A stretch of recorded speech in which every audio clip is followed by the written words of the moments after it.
लाडक्या बहिणींसाठी आनंदाची बातमी. तुमचे थांबलेले हप्ते पुन्हा होणार सुरू. नक्की काय आहे संपूर्ण बातमी पाहूया. महाराष्ट्राच्या महिला आणि बालविकास मंत्री अदिती तटकरे यांनी मुख्यमंत्री लाडकी बहीण योजनेच्या लाभार्थ्यांबाबत सुरू असलेल्या बातम्यांवर एक महत्त्वाचं स्पष्टीकरण दिलं. त्यांनी स्पष्टपणे सांगितलं की या योजनेअंतर्गत कोणत्याही पात्र महिलेचा अर्ज नाकारण्यात आलेला नाही. मोठ्या संख्येनं अर्ज नाकारण्यात आल्याच्या वृत्तानंतर त्यांनी हे स्पष्टीकरण दिलं.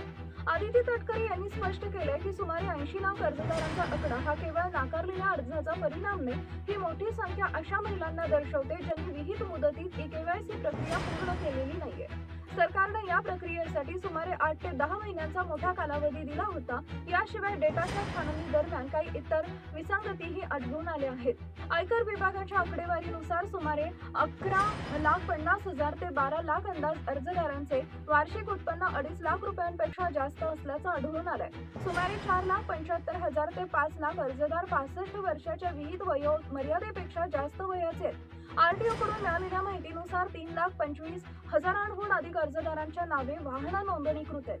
सुमारे 14,500 शासकीय कर्मचाऱ्यांनी या योजनेचा लाभ घेतलाय. त्यांच्याकडून आता वसुलीची प्रक्रिया सुरू करण्यात आली आहे. मंत्र्यांनी स्पष्ट केलंय की ज्या महिलांनी केवायसी पूर्ण केली आहे किंवा वाहन नसतानाही ज्याचे लाभ थांबवण्यात आले त्यांनी तात्काळ महिला व बालविकास विभागाशी संपर्क साधावा.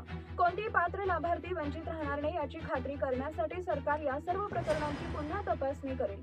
ज्या महिलांना संजय गांधी निराधार योजना आणि लाडकी बहीण योजना या दोन्ही योजना अंतर्गत लाभ मिळत होता त्यांना किमान एका योजनेअंतर्गत लाभ मिळेल याची खात्री केली जाईल.